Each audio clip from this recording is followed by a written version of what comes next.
오늘 우리에게 주시는 하나님 말씀은 히브리서 12장 1절에서 3절까지 말씀입니다. 신약성경 367면입니다. 12장 1절부터 봉독해 드립니다. 이러므로 우리에게 구름같이 둘러싼 허다한 증인들이 있으니 모든 무거운 것과 얼매기 쉬운 죄를 벗어버리고 인내로서 우리 앞에 당한 경주를 하며 믿음의 주여 또 온전하게 하신 이인 예수를 바라보자. 그는 그 앞에 있는 기쁨을 위하여 십자가를 참으사 부끄러움을 개의치 아니하시더니 하나님 보좌 우편에 앉으셨느니라. 너희가 피곤하여 낙심하지 않기 위하여 죄인들이 이같이 자기에게 거역한 일을 참으신 일을 생각하라. 아멘. 오직 예수님만 바라보라라는 제목으로 함께 은혜를 나누겠습니다. 우리 인생의 날마다 생명수 강이 흐른다면 얼마나 큰 축복이겠습니까? 지난 주일에 우리는 그 생명수 강이 성소와 어린 양 보좌에서 솟아오른다는 말씀을 나누었습니다. 그런데 그 강이 흐르는 곳마다 좌우에 열매가 맺어지고 생명이 약동하고 또 치료의 역사가 일어나는 놀라운 하나님의 축복의 역사가 일어났습니다. 그렇다면 오늘 우리는 다시 한번 질문을 해봐야 하겠습니다. 어떻게 하면 내 인생 가운데서 그 생명수 강이 흘러 넘치게 할 수 있을까요? 정답은 단순합니다. 예수 그리스도를 바라보라는 겁니다. 거기에 답이 있습니다. 사람은 마음의 눈으로 누구를 바라보느냐, 거기서 인생의 성공과 실패가 갈라집니다. 초대교회 스데반 안수 집사는 복음을 전하다가 유대인들의 거센 박해를 받습니다. 돌을 들고 찍어 죽이려고 하고 있는데도 설교가 계속됐습니다. 죽음 위기에 처했습니다. 그 순간에 스데반 집사는 돌 들고 죽이려는 사람을 보며 두려워하지 아니하고 대신에 하늘을 우러러 보았습니다. 그때 하늘이 열리고 보좌 우편에 서신 인자 예수 그리스도를 똑바로 볼 수 있었습니다. 사도행전 7장 56절에 나옵니다.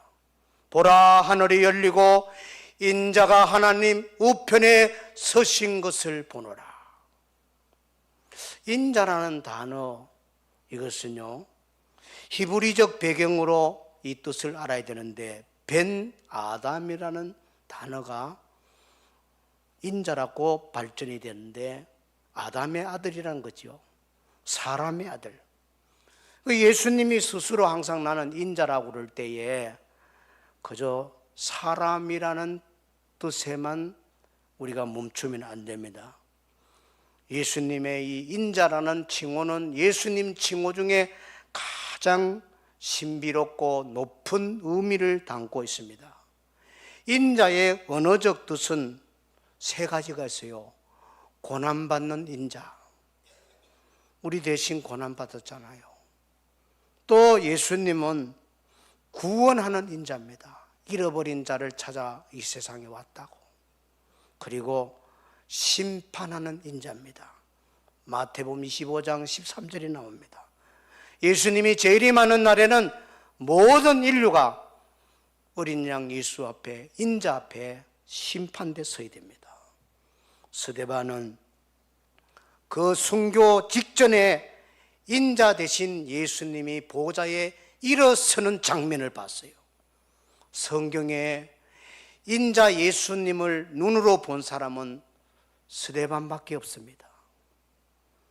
그만큼 스데반은 깊은 신앙을 가졌고 위대한 순교자고 예수 그리스도의 장엄한 제자의 길로 간 사람이지요. 죽이려고 돌 들고 있는 사람을 보고 두려워하지 않고 그 순간에 하늘을 우러봤기 때문에 인자께서 스데반의 그 죽음의 순간을 일어나서서 맞이하는 그 광경을 본 겁니다. 스데반이 이렇게 마지막 순간에 하늘을 우러러 봤다. 대단히 중요하죠. 오늘 우리를 향해 하나님께서도 동일한 말씀을 하십니다. 예수를 바라보라. 예수를 바라보라. 예수님은 길이고 진리고 생명이고 우리에게 생명수 강을 흘러보내는 분이시라는 겁니다. 그렇다면 우리가 예수님이 어떤 분인지 좀 더 깊이 알아야 될 거 아니겠습니까? 그럼 예수님을 어떻게 바라봐야 되는지, 바라봄의 그 원리와 비결이 뭔지 오늘 이 말씀을 통해 가지고 여러분 예수를 잘 바라볼 수 있는 비결을 배워 가지고 은혜 생활을 계속할 수 있기를 바랍니다. 첫째로 우리가 바라보아야 할 예수님은 믿음의 창설자이십니다. 우리가 왜 예수님을 바라보아야 할까요?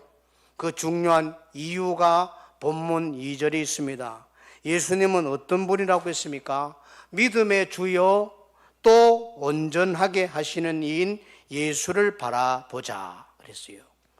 믿음의 주, 헬라어의 주라는 단어는 아르케고스라는 단어를 썼는데 그 뜻은 처음 이끄는 분, 창시자, 개척자 그런 뜻이에요. 무슨 말입니까? 예수님은 생명의 창시자고 예수님은 믿음의 창설자가 되신다 이 말입니다. 믿음의 인도자가 된다는 거. 더 쉽게는 예수님은 믿음의 근원이라는 거예요. 믿음의 근원. 아브라함이 예수님 보고 장차 오실 주라고 그랬으니까 하나님이죠. 예수님은 우리의 믿음의 창설자입니다. 그분은 먼저 믿음의 길을 걸어가신 분입니다. 그리고 우리를 믿음의 길로 인도하시는 분이에요. 믿음을 시작하신 분, 믿음의 창설자가 되신 분, 바로 그 예수님이 우리에게 생수의 강을 주실 줄로 믿습니다. 그분을 잘 믿으세요.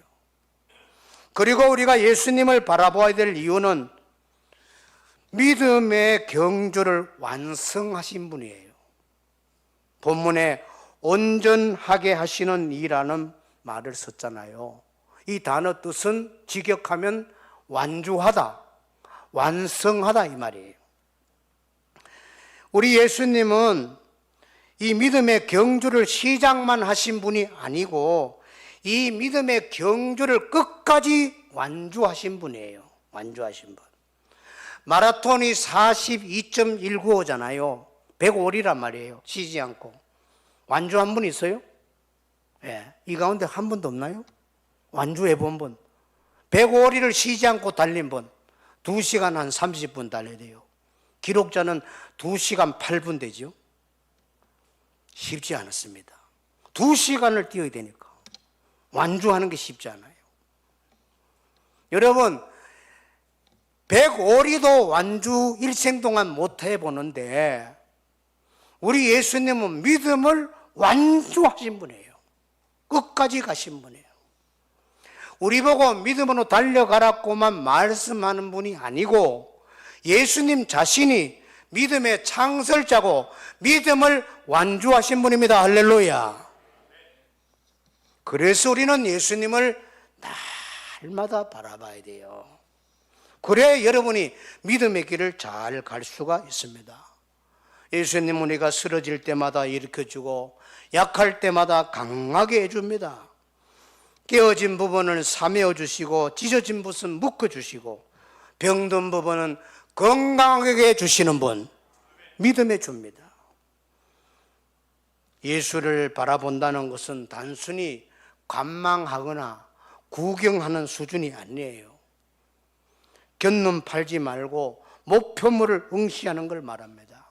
쉽게 적용하면 예수님을 바라본다는 것은 눈으로 예수님을 바라보고 귀로 예수님 말씀을 듣고 입으로 예수님 말씀을 전도하고 가슴과 머리로는 주님을 느끼고 생각하고 사모하는 그 전체를 말하는 것.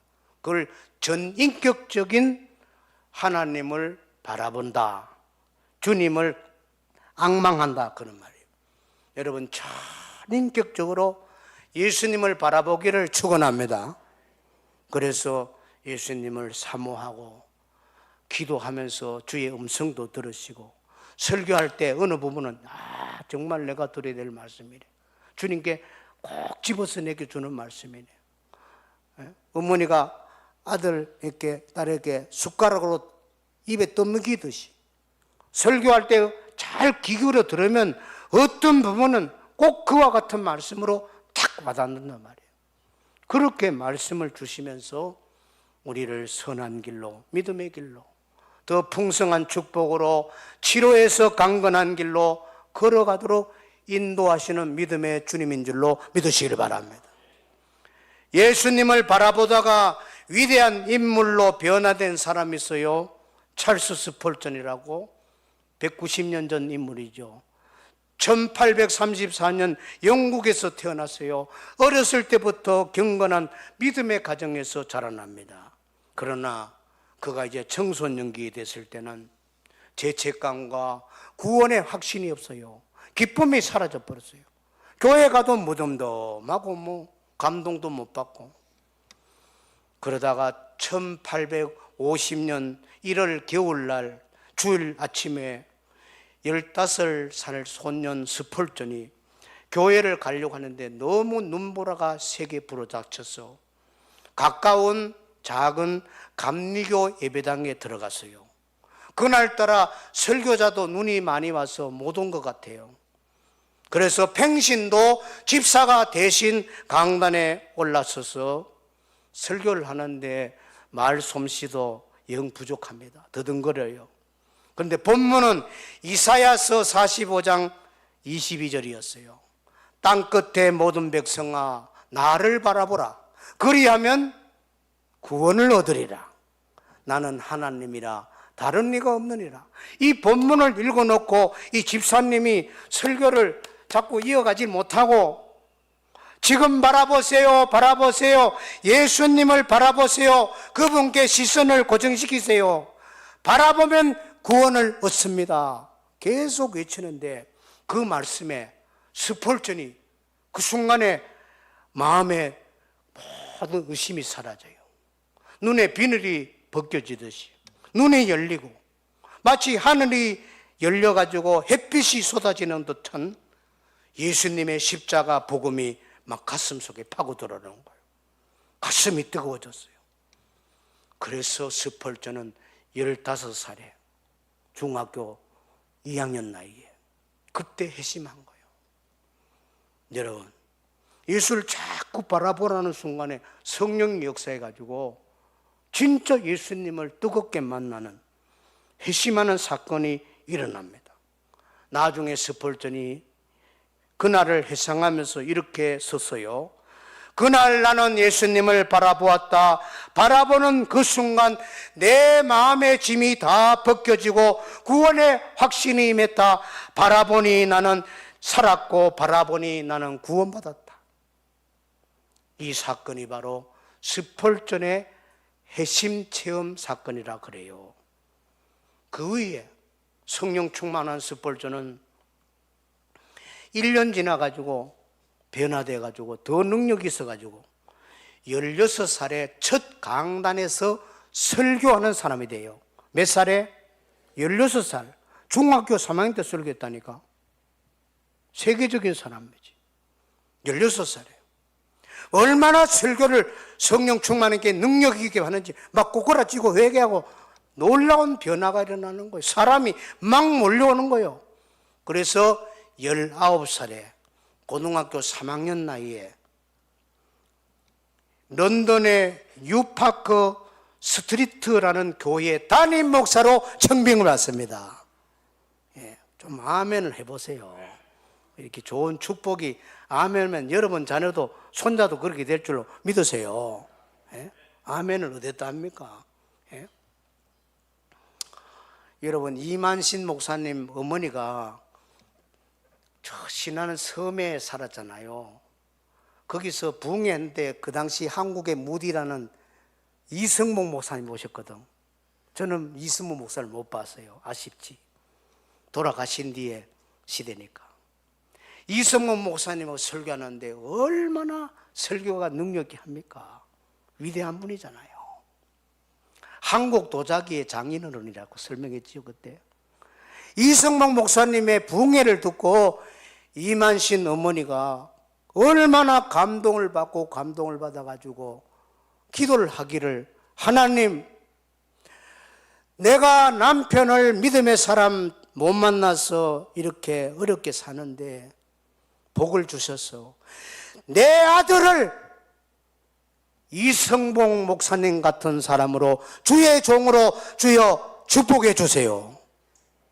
그렇게 눈물로 기대가지고 여러분, 이만신 목사님은 성결교회 저 서울 종로의 큰 교회를 담임하고 전국을 부흥사로 다녔잖아요. 여러분, 하나님 앞에 소원을 갖기를 바랍니다. 소원을 가지시라고. 이렇게 해서 이 하나님의 능력을 체험한 이 스펄전 목사가 나중에 어떻게 되느냐, 설교의 황제가 돼요. 인물도 잘났잖아. 얼마나 권세 있게 생겼어요. 능력 있는 설교. 스펄전 목사님이 한 번 설교하면 5,000명, 많게는 2만 명까지 음집했다 그래요. 대단하지요. 그리고 스펄전 목사님의 설교집은 지금까지도 세계에서 목사님 가운데 어느 누구도 스펄전 목사님을 능가하는 설교집이 나오질 않아요. 대단합니다. 예수님을 바라봤을 때 15살의 회심함으로 한 시대 어두운 역사의 큰 위대한 종으로 쓰임받았습니다. 예수님을 바라보면 여러분에게도 크고 작은 은혜가 임할 줄로 믿으시길 바랍니다. 바라보세요. 두 번째, 예수님을 바라볼 수 있는 비결이 있습니다. 우리가 예수님을 바라보고 믿음의 경주를 잘하기 위해서는 그 나름대로 원리가 있고 비결이 있어요. 비결 3가지입니다. 첫째, 먼저는 우리 믿음의 경주를 지켜보는 믿음의 선진일이 있다는 걸 기억하세요. 본문 1절, 이러므로 우리에게 구름처럼 둘러싼 허다한 증인들이 있으니. 무슨 말입니까?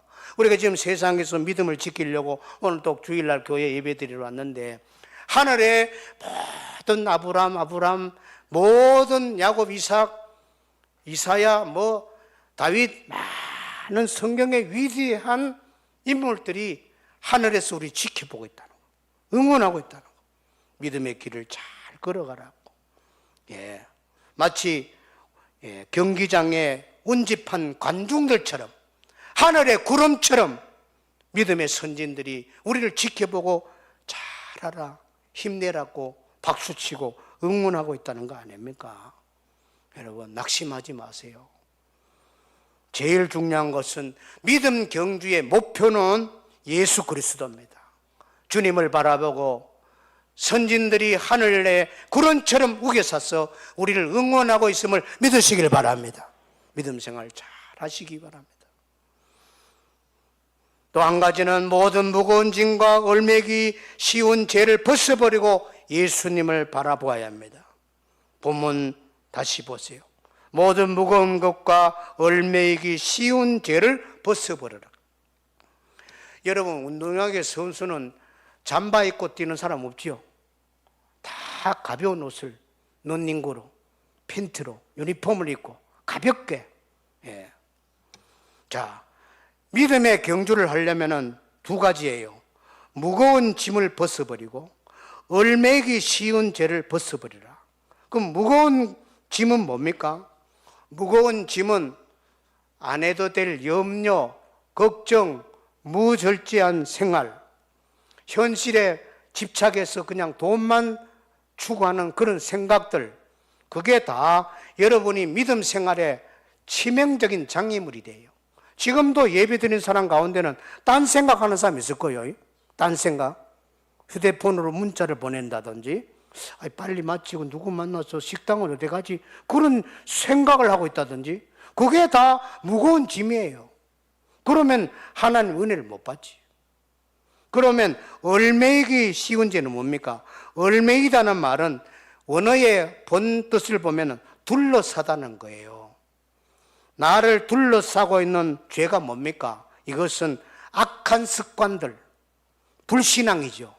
불평하는 거, 마음속에 자꾸 의심하는 거, 이런 나쁜 습관을 가진 사람은 믿음을 발전시킬 수가 없어요. 아무리 설교도 그때 보이라. 행함이 없으니까 실천을 안 해. 이런 두 가지를 다 벗어버리라는 거예요. 무거운 짐은 누구에게 맡기면 돼요? 예수님께 맡기면 되지. 여러분, 예수님 약속했잖아요. 마태복음 11장 28절 잘하는 구절 시작. 수고하고 무거운 짐진 자들아 다 내게로 오라. 내가 너희를 쉬게 하리라. 아멘. 무거운 짐, 염려 걱정, 돈 생각, 건강 생각, 짐이지요. 다 주님께 맡기세요. 주님께 안겨서 참된 쉼을 얻기를 바랍니다. 그리고 이제는 얼매기 쉬운 죄는 어떻게 해야 돼요? 내가 잘못하고 허물이 있으면은 주님께 잘못했다고 고백하면 돼. 주님, 앞으로 안 그러겠습니다. 제게 새 마음을 주세요. 회개하면 돼요. 요한 1서 1장 9절 같이 읽어요. 시작. 만일 우리가 우리 죄를 자백하면 그는 미쁘시고 의로우사 우리 죄를 사하시고 우리를 모든 불에서 깨끗하게 하실 것이라. 아멘. 깨끗하게 하실 것이라. 그렇게 하면 뭐 하라고요? 자백하라는 거예요. 잘못했습니다. 그걸 잘해야 돼요. 죄송합니다. 제 탓입니다. 제가 부족했습니다. 우리 옆 사람 실천 좀 한번 해보세요. 잘못했습니다. 제 탓입니다. 시작. 잘못했습니다. 제 탓입니다. 제가 부족했습니다. 그것도 못해요. 그거 한다고 뭐 까부러져 죽습니까? 그런 자존심 다 알아놓고 다 내가 잘못했습니다, 주님. 그러면은 주님께서 깨끗하게 한다는 거예요. 그렇게 해서 무거운 짐과 얼매기 쉬운 모든 것을 다 내려놓으세요. 그리고 세 번째는 비결이 있습니다. 끝까지 예수님을 바라보면서 인내로서 믿음의 경주를 해야 합니다. 1절입니다. 인내로서 우리 앞에 당한 경주를 하며. 인내가 비결이에요. 인내가 비결이라고. 우리 모두는 자신의 인생길을 책임 있게 감당해야 됩니다. 남이 내 인생을 대신 살아줄 수 없고 남이 나를 관리할 수가 없는 거요. 내가 시간 관리 잘해야 되고 만날 때 약속 잘 지켜야 되고 내가 직장에서 내가 할 일 내가 딱 깔끔하게 해야 되고 뒷사람 손 안 대도록. 그건 내가 나를 잘 관리하고 인내심 있게 일을 잘 해야 돼요. 그래야 그 사람이 믿음 생활도 직장 생활도 인생살이도 잘 할 수가 있습니다. 본문 2절과 3절에서 위대한 믿음의 완주자이신 예수님께서 배워야 될 것은 인내하는 모습이에요. 예수님은요, 도저히 참지 못하는 순간에도 참아내는 거예요. 완벽하게 승리하는 거. 너무나 멋있잖아요. 예수님의 인내를 오늘 우리가 배워야 되는데 본문에서 세 가지가 나와요. 세 가지. 놓치면 안 됩니다. 첫째는 십자가를 참으신 인내입니다. 십자가가 얼마나 고통당합니까? 채찍으로 얼마나 두들겨 팹니까? 살찜 다 뜯겨나갑니다. 온몸이 피멍이 들어서요. 가시에 멜루간을 쓰고 양손 양만에 굵은 못이 박히고, 십자가 달려놓고 하나님 아들이면 내려오라고 얼마나 악담을 하고 조롱하고 비웃고, 그 다 주님 십자가의 고통을, 그 고난을, 아픔을 다 견뎌내야 돼요. 얼마나 외롭고 아팠으면 엘리 엘리 라마 사박다니 하면서 통곡하고 주님이 십자가에서 매달려 절규했겠습니까? 그래도 참은 거예요. 아픔을 참은 거예요. 그 다음에 부끄러움을 참으신 주님의 인내입니다. 부끄러움. 사람은 누구에게나 다 자존심 있습니다. 그 자존심과 체면이 남에게 무시당할 때 나오는 태도가 어떻습니까? 공격하는 자세와 방어적인 태도를 취하는 거예요. 자, 그런데 예수님은 하나님 아들이잖아요. 예수님은 메시아잖아요. 인류 만물을 창조한 창조주잖아요. 거룩하신 주님이잖아요. 그런데 십자가에 달렸어요. 얼마나 사람들이 지금 예수님을 모독합니까? 실제로 예수님 십자가 위에서는 긴 통옷을 홀랑 벗겨가지고 군인들이 제비 뽑아서 나눠왔으니까 예수님은 벗겨 있는 상태예요. 조롱합니다. 네가 하나님 아들이 내려오라고. 부끄럽지요. 우리는 남에게 조금 언짢은 말만 들어도 자존심 생겼다고 길길 댑니다. 흥분하고 감정을 통치하지 못하는 사람이 있어요. 가서 따지고 밝히고 공격하고 다시 그러지 말고 엎어놓고. 우리는 이런 연약합니다. 그 알량한 자존심 세우려고 그렇게 어떻게 보면 참 그렇습니다. 그런데 하나님 아들 예수님께서 그 부끄러운 순간 다 그냥 받아들이는 거예요. 얼마나 위대하세요. 폭행과 거친 말과 악당과 그걸 다 받으시는 거예요. 2절을 한번 보세요. 십자가를 참으사 부끄러움을 개의치 아니하시더라. 개의치라는 뜻이 뭔지 아세요? 쉽게 말하면 무시해버리더라 이 말이에요. 그렇게 예수님을 멸시하고 자존심 상하게 부끄럽게 만들어도 주님이 따라합시다. 반응하지 않고 무시해버린다. 얼마나 멋있어요. 여러분 좀 통 큰 사람이 되기를 바랍니다. 마음이 넓게 가지고 그럴 수도 있겠지 뭐. 그런 뜻으로 말한 건 아니겠지. 그런 뜻으로 나를 무시한 건 아니겠지. 아니 무시하면 또 어떠나. 내가 그렇게 받고 내가 더 발전적인 사람 되면 되지. 할렐루야. 그걸 못 견뎌 하는 사람은 약한 자아를 갖고 있는 거예요. 주님은 개의치 아니하시더라. 하나님의 아들이 그렇게 부끄러움을 당해도 개의치 아니하시더라. 그렇게 당하지 뭐. 내가 이렇게 당함으로 인류가 구원받는다면 당해야지. 개의치 않더라. 예수님이 참 인내하시죠. 마지막 인내는 배신을 참으신 인내예요. 3절 보세요. 죄인들이 같이 자기에게 거역한 일을 참으신 주님을 생각해라. 참으신 주님을 생각해라. 가룟 유다가 배신했지요. 베드로 3번 자빠졌지요. 다 떠나갔지요. 그 십자가 밑에서 예수를 죽여달라는 사람들은 대제사장계에 돈에 매수돼서 돈에 팔려서 예수를 죽여달라는 사람들이에요. 제가 생각해 볼 때 그 군중들 가운데는 500리어로 몇천 명? 5천 명 먹였잖아요. 그 군중들 가운데는 예수님의 보리떡과 생선을 얻어 먹었던 사람들도 상당수 있었을 거예요. 배은망덕하지. 배고플 때 예수님이 보리떡 기적을 베풀어줘가 배부르게 해줬는데 이제는 상황이 바뀌어가 돈에 매수돼서 예수를 죽여달라고 핏대를 올리고 외치는 자들. 예수님이 그런 자까지도 다 참으신 거예요. 십자가 위에서 이래 보면 다 알잖아. 저 사람 어디서 봤는데, 저 사람 어디 내가 병 고쳐줬는데, 저 사람 베데스다에서 500여 기적 때 떡을 더 먹은 사람인데, 내게 사랑한다고 막 쫓아다니는 사람인데 저렇게 둔갑해 버렸네. 배신했네. 거역하네. 주님이 그거 다 참으시는 거예요.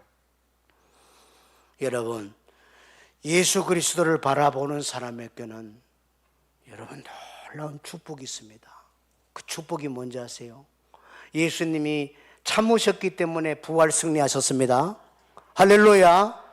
여러분 잘 참으면 축복이 있어요. 뭘 얻습니까? 구원의 축복을 얻습니다.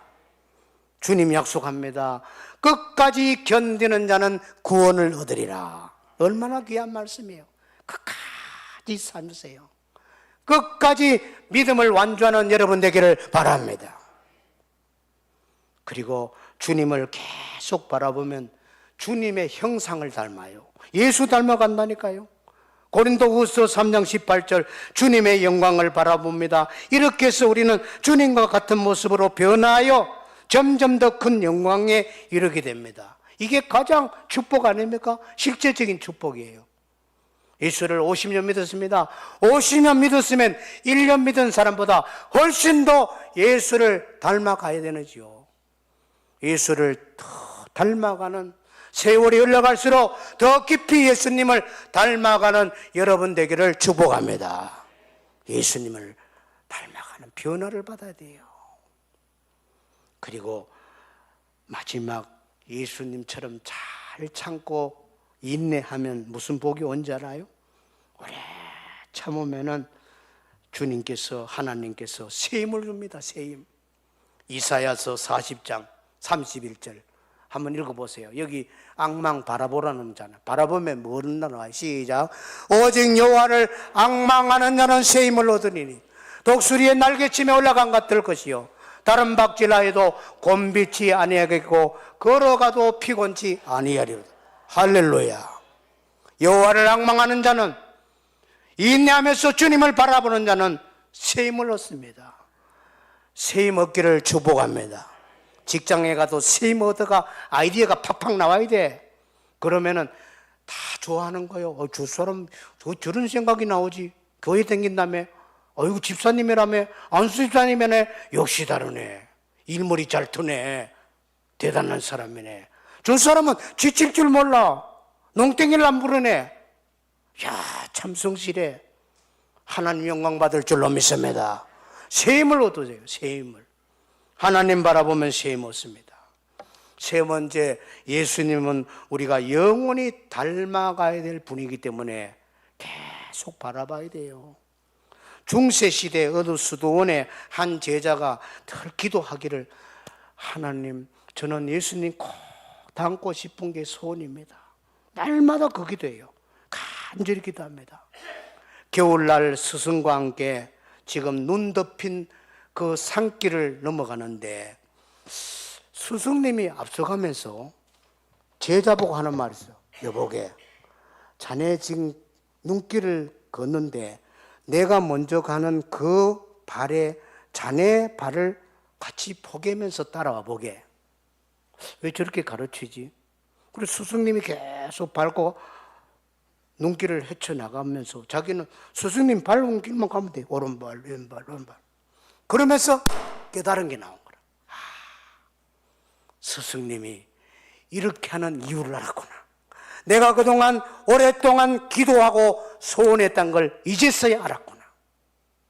내가 스승의 눈길 쌓인 곳을 뒷밟으면서 따라가듯이 내가 예수님을 닮는다는 것은 예수님이 걸어가신 대로, 예수님이 말씀하신 대로 따라가면 되는구나. 할렐루야. 해답을 얻은. 예수님이 닮아가는 게 뭡니까? 예수님이 하신 대로, 예수님 말씀하는 대로 내가 그냥 따라가면 저절로 예수님을 닮아가는 거예요. 할렐루야. 예수님을 사랑합니까? 기도하세요. 말씀을 순종해 보세요. 말씀대로 한번 살아보세요. 그러면 어느 순간에 내가 많이 예수님을 닮아 있을 겁니다. 닮았어요. 그게 큰 축복이 되는 거예요.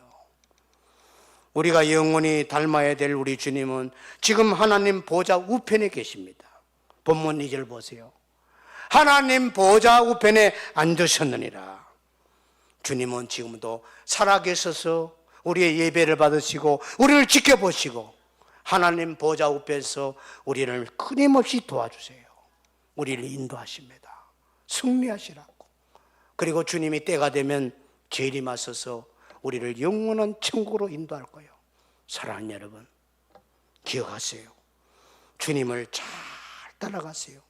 우리의 영원한 구주입니다. 우리 믿음의 모델입니다. 믿음의 창설자라고 그랬잖아요. 그 주님을 사랑을 담아서 한번 고백해 보세요. 이렇게 한번 따라해 보세요. 오직 주만 바라보나이다. 예. 날마다 고백하세요. 하루 눈 떴습니까? 주님 바라본다고. 그리고 사랑을 담아서, 그리고 주님을 이렇게 한번 찬양해 보세요. 모든 시선을 주님께 드리고 살아계신 하나님을 느낄 때 내 삶의 주의 역사가 되고 하나님의 일하기 시작하네. 다시 한번 모든 시선을 주님께 드리고 살아계신 하나님을 느낄 때 내 삶은 주의 역사가 되고 하나님이 일하기 시작하네. 성도 여러분, 세상을 바라보지 말고 사람을 보고 두려워하지 말고 여러분 시선을 예수님께 고정시키고 날마다 때마다 예수 그리스도를 바라보시기를 축원합니다.